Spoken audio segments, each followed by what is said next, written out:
Әлихан Бөкейханов көрнекті қоғам және мемлекет қайраткері, ғалым, публицист.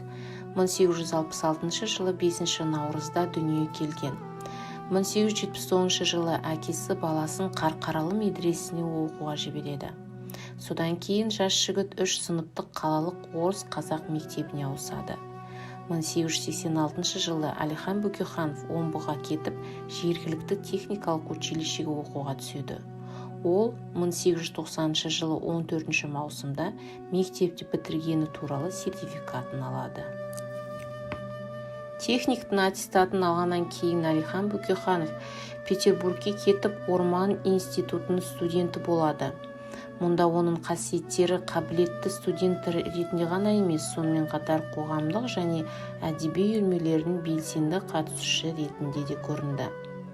Орман институтында оқыған кезде Әлихан Бөкейханов алғаш рет жандарм органдардың назарын өзіне аударады.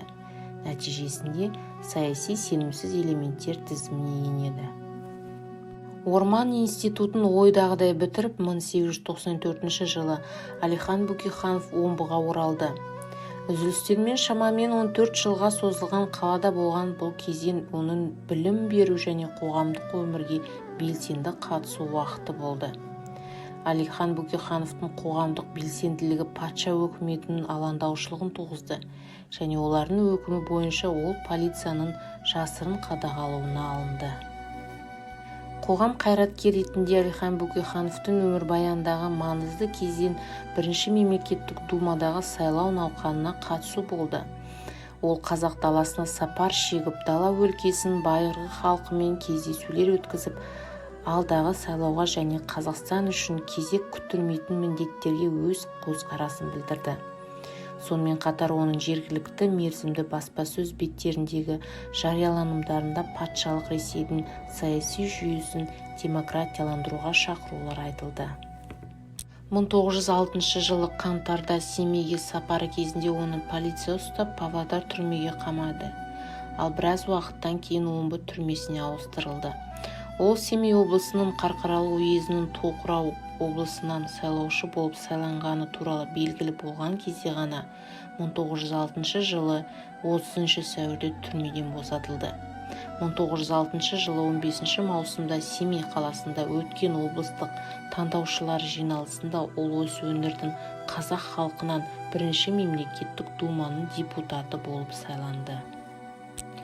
Патша өкіметінің өкілдері әйтсе де Әлихан Бөкейхановтың пікірі сайлау науқанының нәтижелерін көп жағынан анықтағанын анық түсінді.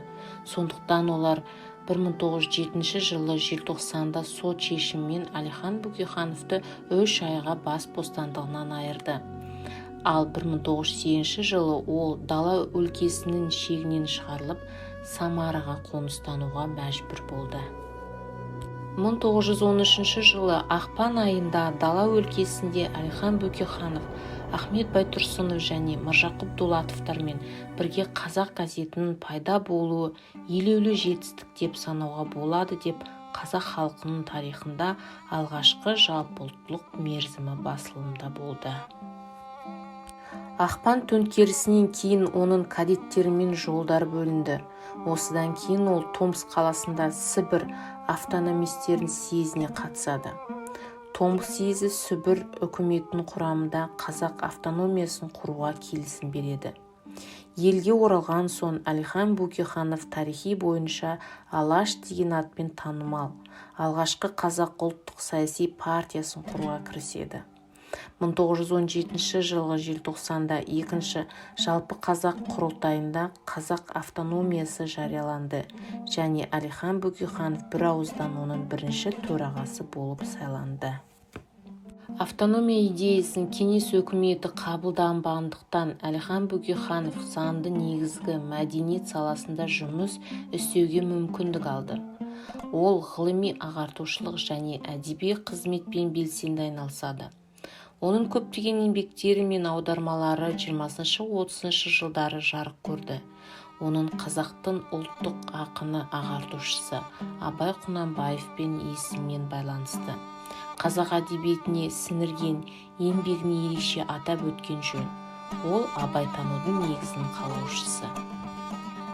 Бірақ Әлихан Бөкейхановтың және басқа зиялылардың тек ағартушылық қызметі оппозициямен келіспеушілік ретінде ғана емес, билікке қарсы контрреволюциялық күрес ретінде бағаланып, Алаш ордамен байланыс стандарттары айыптауларының бірі болды.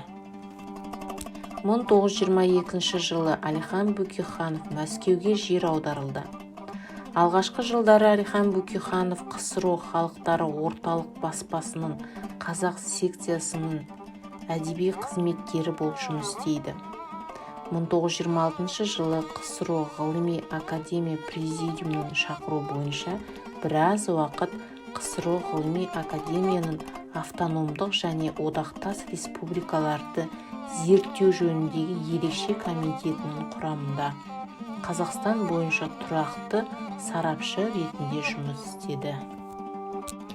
1927 жылдың күзінен 1937 жылдан тамызына дейін ұзақ 10 жыл бойы Үкітайдың ұлы мен Ескендердің немересін тәрбиелеп, Мәскеудегі үй қамауында тұрды. Тіпті ең қажетті төлемдер де жеткіліксіз болды. Тамызда 1937 жылы оны тұтқынға алып және Бутырка түрмесіне қамайды. Сот қысқа мерзімге созылды және 1937 жылдың 27 қыркүйегінде КСРО жоғарғы сотының әскери алқасы Әлихан Бөкейхановтың ең жоғарғы жазалау шарасы ату жазасына кесті. Мәскеуде Дон зиратында атылды. Оның есімі Дон зиратының ату тізіміне енгізілді. Оған кеңес өкіметіне қарсы контрреволюциялық күресті басқарды. Қазақстан мен Мәскеудегі террористік орталықтың басшыларымен байланыс орнатты деген айып тағылды. Үкім сол күні орындалды. Осылайша көрнекті саяси қайраткер, Қырғыз даласында үлкен әсер еткен басшы деген ерекше адамның жүрегі соғуды тоқтатты. Әлихан Бөкейханов 1989 жылдың 16 мамырында КСРО жоғарғы сот пленумының шешімімен ақталды.